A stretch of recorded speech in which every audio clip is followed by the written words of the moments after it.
سیدنا امام حسین شہید کربلا، امام عالی مقام سبت رسول رضی اللہ تعالی عنہ وارضاہ عنہ جب مدینہ طیبہ میں تھے اور آپ کو یزید نے بیعت کے لیے اصرار کیا، اور جانتے ہیں مدینہ کا گورنر ولید بن عقبہ امام حسین کو اپنے گھر میں بلایا، رات کے وقت کہا کہ آپ یزید کی بیعت کر لیں، سب ٹھیک ہو جائے گا۔ آپ نے ایک تاریخی جملہ فرمایا تھا، آج وہ سب مسلمانوں کو یاد ہونی چاہیے۔ امام حسین نے یہ نہیں کہا میں حسین رسول اللہ کا نواسا یزید کی بیعت کروں گا فاسق و فاجر کی، یہ نہیں کہا آپ نے۔ توجہ چاہتا ہوں، آپ نے یہ نہیں فرمایا، بلکہ یہ فرمایا مجھ جیسا اس جیسے کی بیعت کیسے کر سکتا ہے۔ یہ قیامت تک آنے والوں کے لیے میسج ہے، حسین جیسا کبھی بھی یزید جیسے کی بیعت نہیں کر سکتا، اور نہ ہی ویسوں کی طاقت کو وہ مان سکتا ہے۔ اور الحمدللہ ہماری ماؤں نے بچپن سے ہمیں حسین کو ہی سنایا ہے، یزید کو نہیں۔ اس لیے آج اگر کسی تخت پر یزید بیٹھا ہو تو ہمیں ڈر نہیں لگتا اس بات کا کہ وہ گردن اڑا دے گا، ہمیں اس بات کا خوف نہیں لگتا کہ پھانسی پر چڑھا دے گا، ہمیں اس بات کا یقین ہے کہ اگر ہمارے ٹکڑے بھی ہو جائیں گے تو انشاءاللہ ہماری روح کربلا ضرور پہنچیں گی۔ امام حسین کے ساتھ قیامت کے دن اٹھائے جائیں گے، حق بات کرتے ہوئے اگر دنیا سے جائیں۔ عزیزان گرامی وقار، میں تاریخ کی چند جھلکیاں آپ کے سامنے رکھوں گا، مجھے حکم بھی ہوا ہے بہت جلدی وقت ختم ہو جائے گا، سمیٹنا ہے۔ میں چند مثالیں آپ کے سامنے رکھتا ہوں۔ طاقت کسے کہتے ہیں، قوت کسے کہتے ہیں؟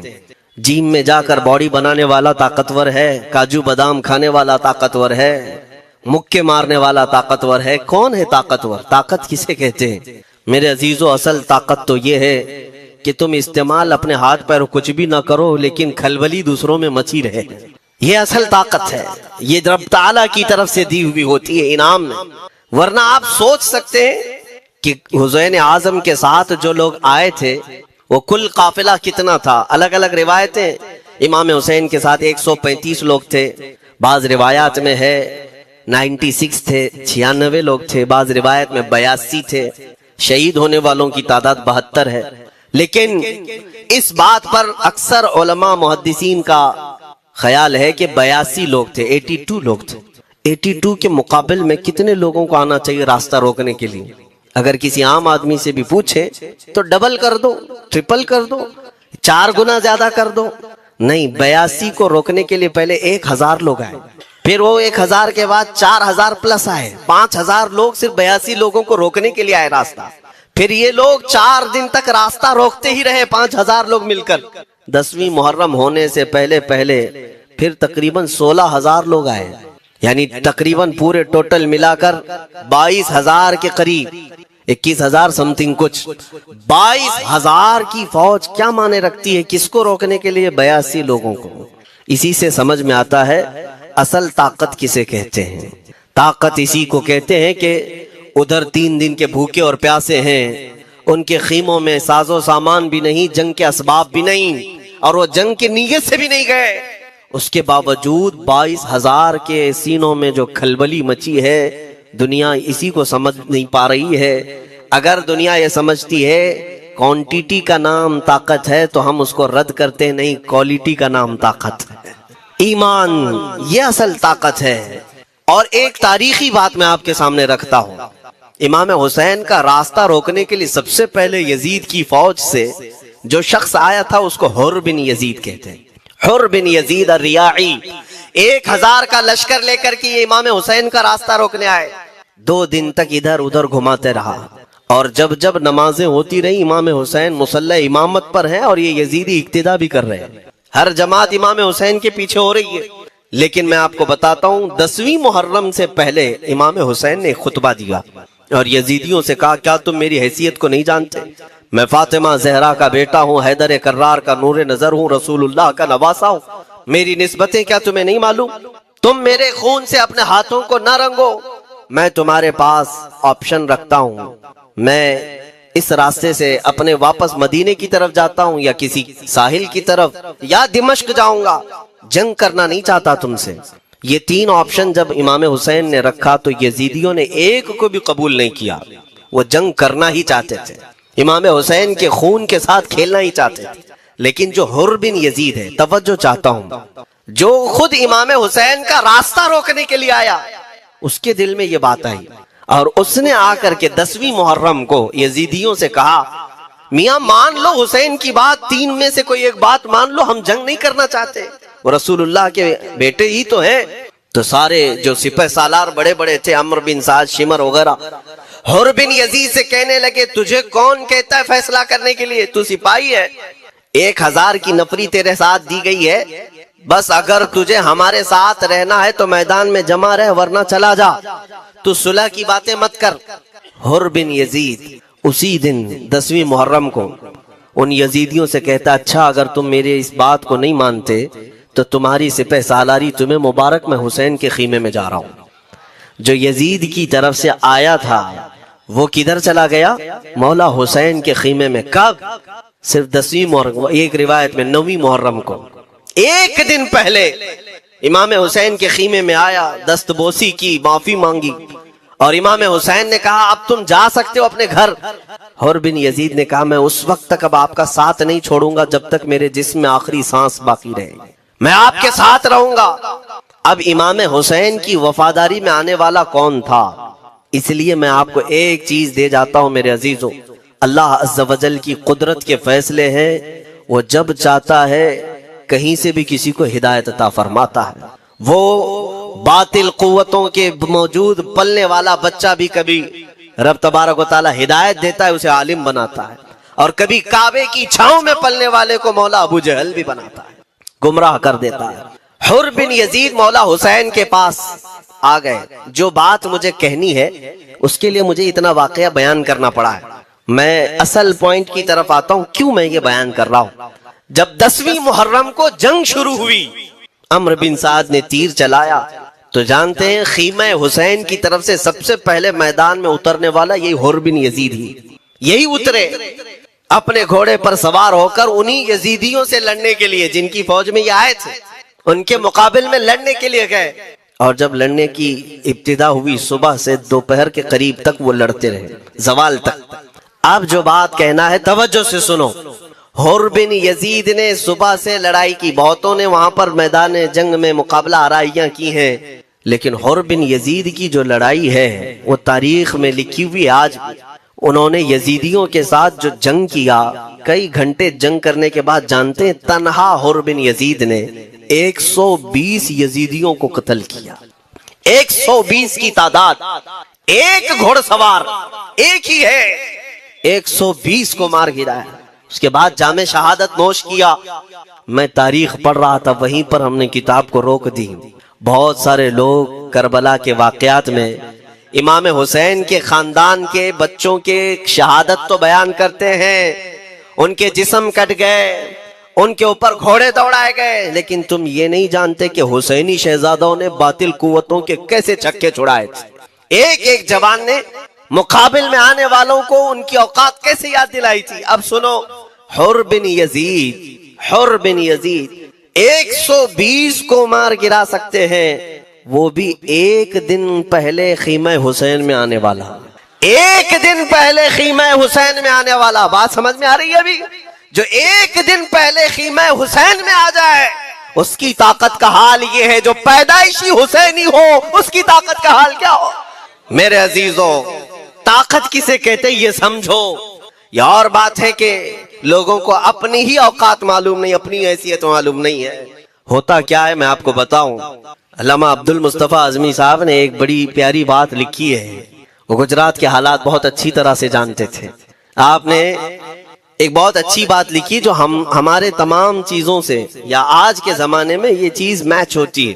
ایک تاجر تجارت کرنے کے لیے نکلا، اس کے پاس کچھ قیمتی ہیرے تھے اور وہ ہیروں کی تجارت کرتا تھا، اور ایک چور اس کے پیچھے پڑ گیا، اور وہ چور روزانہ وہ چوری کرنے کے چکر میں رہتا تھا کہ جب رات کو یہ تاجر سوئے تو میں یہ ہیرے نکال لوں گا، لیکن 2-3 دن جب وہ تاجر سوتا تھا وہ پورے ہیرے چیک کرتا تھا، کہیں نہیں ملتے تھے، تھک گیا چور۔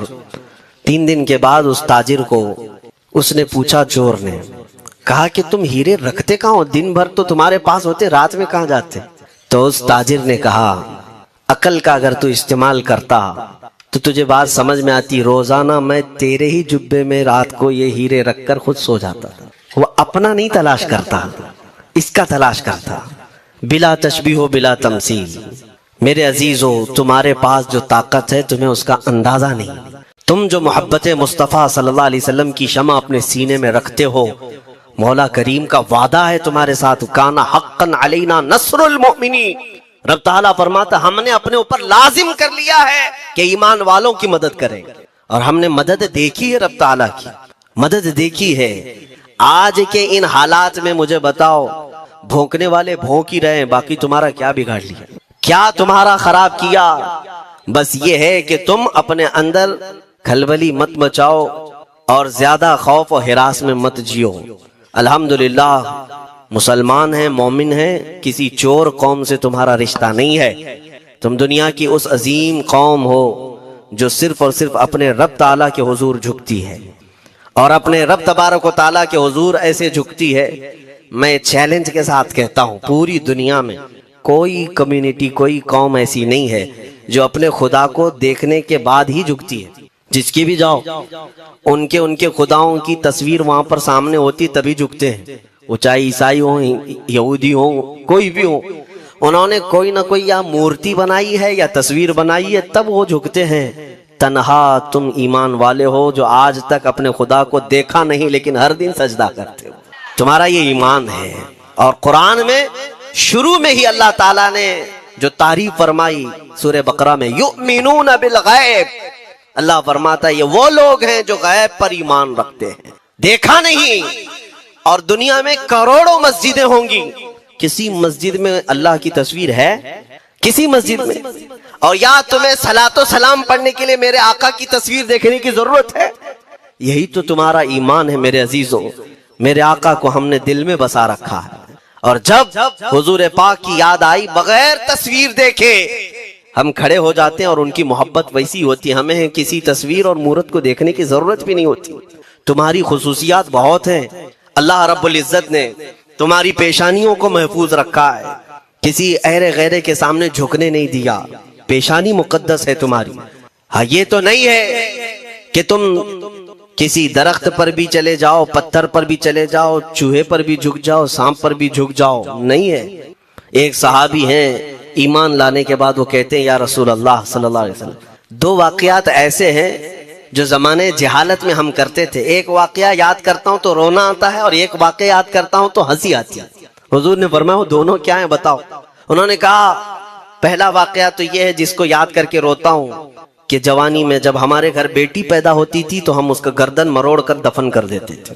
آج مجھے یہ بات یاد آتی ہے تو رونا آتا ہے کہ ہم نے ایسے کئی بچیوں کو دفن کر دیا۔ عرب والے داماد بنانا نہیں چاہتے تھے اور بیٹیوں کو پہلے ہی مار دیتے تھے۔ یہ وہ صحابی کہتے ہیں اب یاد آتی ہے بات تو رونا آتا ہے۔ میرے آقا صلی اللہ علیہ وسلم نے فرمایا پھر ہنسی کس بات پر آتی ہے؟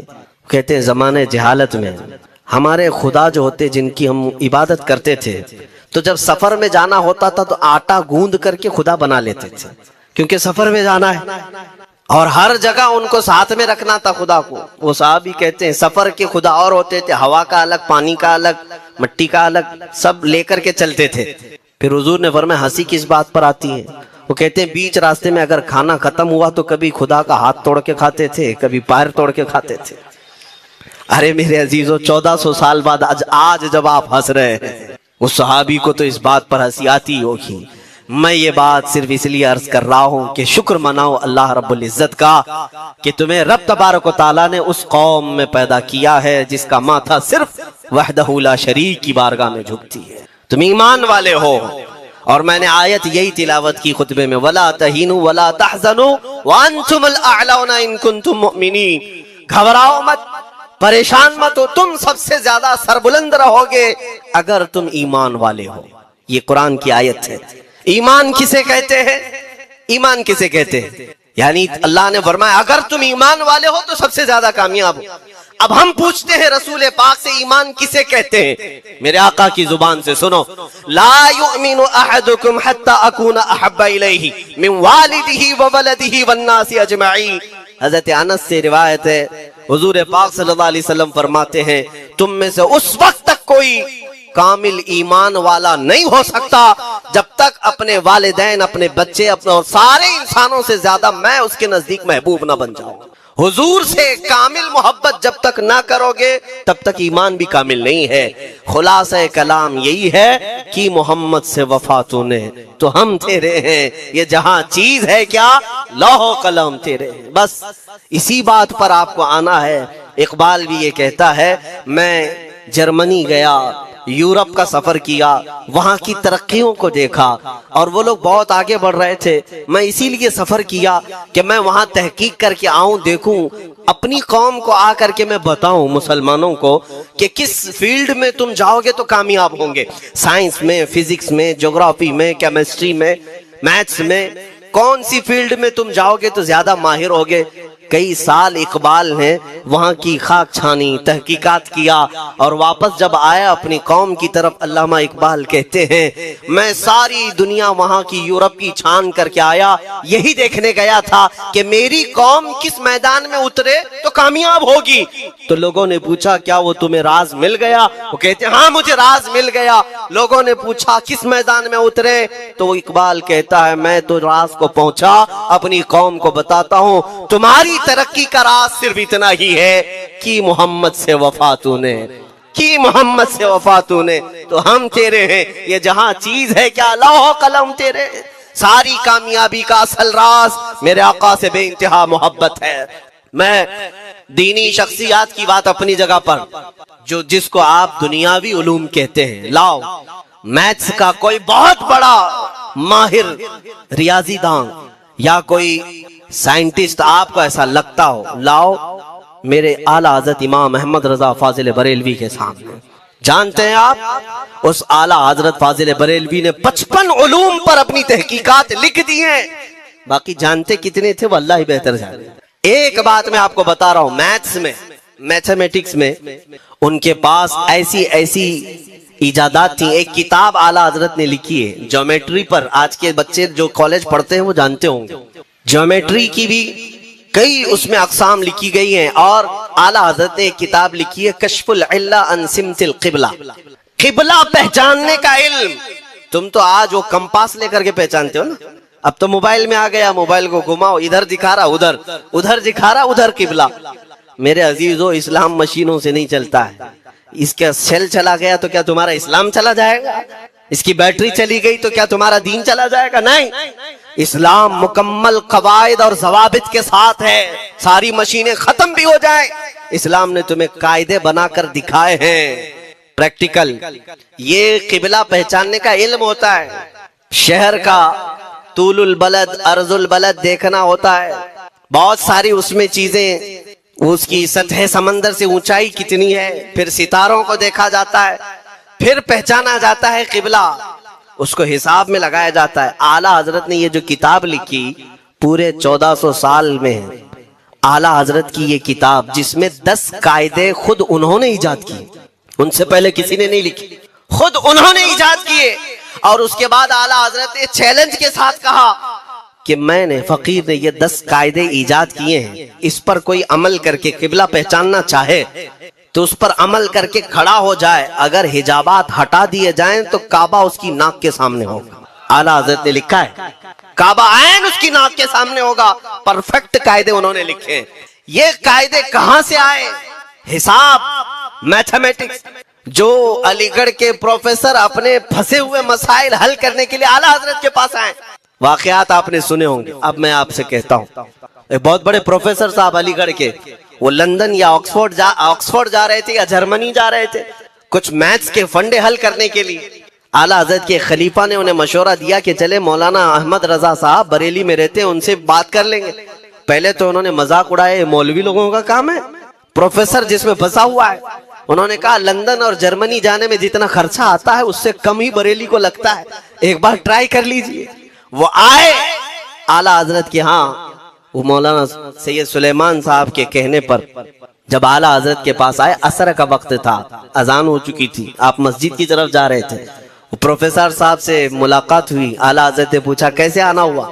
انہوں نے کہا ایک بہت پیچیدہ مسئلے میں پھنس گیا ہوں، میتھس کا، ریاضی کا، حساب کا حل نہیں ہوتا۔ اس کے لیے میں باہر کا سفر کر رہا تھا، آپ کے شاگرد مولانا سلیمان صاحب نے کہا کہ آپ سے ملنے، اعلیٰ حضرت نے کہا دکھائیں کیا مسئلہ ہے۔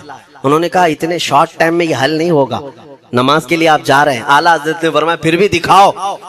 اعلیٰ حضرت کو انہوں نے ویسے ہی کھڑے دکھایا، دیکھتے ہی اعلیٰ حضرت نے انگلیاں رکھی اور کہا اس کا یہاں سے، اس کا یہاں سے، فلاں کا یہاں سے، اس طرح آپ لگا کر کے دیکھ لیں، میں عصر کی نماز سے فارغ ہو کر آتا ہوں۔ وہ پروفیسر صاحب کہتے ہیں انہوں نے چٹکیوں میں یوں حل کیا، میں جب بیٹھ کر کے اس مسئلے کو لگایا تو ترنت 2 منٹ میں وہ مسئلہ حل ہو گئے۔ اب جس کے لیے میں یہ واقعہ عرض کر رہا ہوں سنو، وہ حیرت میں آنکھیں پھٹی پھٹی رہ گئی اس پروفیسر صاحب کی۔ ادھر نماز ہونے کے بعد آئے اعلیٰ حضرت تو وہ اشش کرنے لگے، کہا مولانا صاحب میں پہلی مرتبہ دیکھ رہا ہوں کہ مدرسے کا کوئی مولوی میتھس کے اتنے ٹف فنڈے کو حل کر لیتا ہو۔ مولانا یہ تو بتائیں یہ ریاضی اور یہ میتھس کے مسئلے آپ نے کس سے سیکھے؟ کون ہے آپ کو؟ کس کالج میں، کس یونیورسٹی سے آپ نے سند حاصل کی ہے؟ یہی مجھے کہنا ہے میرے سے۔ اب اعلیٰ حضرت کا جواب سنو، کہتے ہیں جناب میں نے اپنے والد سے صرف پلس مائنس اور ملٹیپل کے مسئلے سیکھے، جمع، نفی اور ضرب ہمارے والد صاحب نے بس اتنا ہی سکھایا۔ اور اس وقت بچپن میں مجھے منطق، فلسفہ یہ سب کتابیں پڑھنے کا شوق تھا۔ میں حساب کے، جیومیٹری کی یہ کتابیں لے کر بیٹھا، میرے والد آئے، دیکھا، پوچھا احمد رضا کیا پڑھ رہے ہو؟ میں نے دکھایا یہ منطق ہے، فلسفہ ہے یا حساب کی کتابیں ہیں۔ میرے والد نے وہ کتابیں اپنے ہاتھ میں لے لی اور کہا جا رسول اللہ کی حدیثیں پڑھ، صدقے میں سارے علم دے دیے جائیں۔ اعلیٰ حضرت فرماتے ہیں اس کے بعد میں نے اپنی زندگی میرے مصطفیٰ کے قدموں میں لگا دی۔ یہ جو آپ دیکھ رہے ہیں یہ میرے مصطفیٰ کے قدموں سے چھن کر مجھے ملا ہے۔ بس بات سمجھ جاؤ، طاقت اسی کو کہتے ہیں۔ نبی پاک صلی اللہ تعالی علیہ وسلم سے بے انتہا محبت کرنے والا وہ دنیا کے کسی میدان میں بھی تنہا نہیں ہوتا، تنہا نہیں ہوتا۔ عزیزان گرامی وقار، میں اس بات کی طرف آپ کو لے جاتا ہوں۔ ایک صحابی حضرت سلمہ بن اکوع رضی اللہ تعالیٰ عنہ، ان کو راجل رسول اللہ کہا جاتا ہے۔ حضور صلی اللہ علیہ وسلم کے ایسے سپاہی جتنے غزوات میں گئے، جتنی جنگوں میں گئے، کبھی گھوڑے پر نہیں بیٹھے، پیدل۔ اور وہ ایسا پیدل چلتے تھے کہ کوئی گھوڑا بھی ان کے ساتھ نہیں پکڑ پاتا ان کو جب وہ بھاگتے تھے۔ گھوڑا بھی اپنی تیز رفتاری کے باوجود انہیں نہیں پکڑ پاتا۔ ان کو وہ لقب ملا تھا راجل رسول اللہ، چل کر کے سفر کرنے والا رسول اللہ کا سپاہی۔ ایک بار ایسا ہوا، ایک بنو قارہ کا شخص جس کا نام عبد الرحمن ہے، یہ منافق تھا، خبیث تھا۔ اس نے تقریباً 400 لوگوں کو جمع کیا، اپنے ہم مزاج لوگوں کو، اور مدینے پر رات کے وقت ایک باغیچے پر حملہ کیا، پورے باغیچے کو آگ لگا دیا، اور اس کے بعد پھر جو کھجوریں تھیں وہاں سے سب لوٹ لیا، لوٹ کر کے اپنے گھوڑوں پر رکھ لیا اور نکل پڑا۔ اس وقت سوائے حضرت سلمہ بن اکوع کے کوئی نہیں تھا۔ ادھر 400 لوگ لوٹ مار کر رہے ہیں اور کھجوریں جمع کر رہے ہیں، اور یہ تنہا صحابی۔ اس صحابی کا حال یہ ہے گھوڑا بھی نہیں ہوتا تھا کبھی نہیں۔ اب ان کو جلال آیا کہ میرے مصطفیٰ کے شہر کی ایک کھجور بھی میں باہر جانے نہیں دوں گا جو چوری کر کے جا رہا ہے۔ اس کے بعد آپ نے پیچھا کرنا شروع کیا، اور حقیقت دیکھیں آپ جب حدیث پڑھیں گے، اعلیٰ حضرت نے الملفوظ میں بھی اس کو نقل فرمایا، جب تک میں یہ حدیث پڑھ رہا تھا اتنی ہنسی بھی آتی ہے اور ان کی اس بہادری پر دل کھل جاتا ہے اور سینہ چوڑا ہوتا ہے کہ وہ اکیلے کس بات پر بھاگ رہے تھے، ان کے پیچھے 400 لوگوں کے پیچھے بھاگ رہے۔ اچھا کوئی یہ کہے کہ نادان آدمی ہے، 400 لوگوں کو نہیں دیکھ رہا، اکیلا بھاگ رہا ہے، ہو سکتا ہے ان کو کوئی کہہ دیا ہو، لیکن مجھے حیرت ان 400 پر ہو رہی ہے جو ایک سے ڈر کے بھاگ بھی رہے تھے، وہ بھی بھاگ رہے ہیں۔ ایک دوڑا رہا ہے اور 400 بھاگ رہے ہیں۔ وہ عبد الرحمن قارہ کا رہنے والا قاری بھاگا جا رہا ہے اور سب سے کہہ رہا ہے سلمہ بن اکوع سے اپنی اپنی جان بچا لو۔ اسی لیے میں کہتا ہوں یہ بزدل قومیں ہیں، میرے مصطفیٰ کے غلاموں کا مقابلہ کرنے کی سکت نہیں رکھتی، جس کے سینے میں عشق مصطفیٰ ہو۔ 400 بھاگتے رہے اور یہ بھگاتے رہے بہت دور تک۔ جب حضرت سلمہ بن اکوع بھاگتے تھے تو گھوڑے بھی پیچھے پڑ جاتے، اور آپ جیسے جیسے کوئی گھوڑ سوار آتا اس کی ٹانگ پکڑ کر کھینچتے اور اس کی گردن پر پیر رکھتے، پھر آگے نکل پڑتے تھے۔ نہ جانے کتنوں کو انہوں نے تنہا اپنے ہاتھوں سے گرایا، کوئی مقابلہ کرنے کو تیار نہیں، گراتے بھی ہیں اور ان کی گری ہوئی کھجوریں جمع بھی کرتے ہیں کہ مجھے مدینے واپس لے جانا ہے۔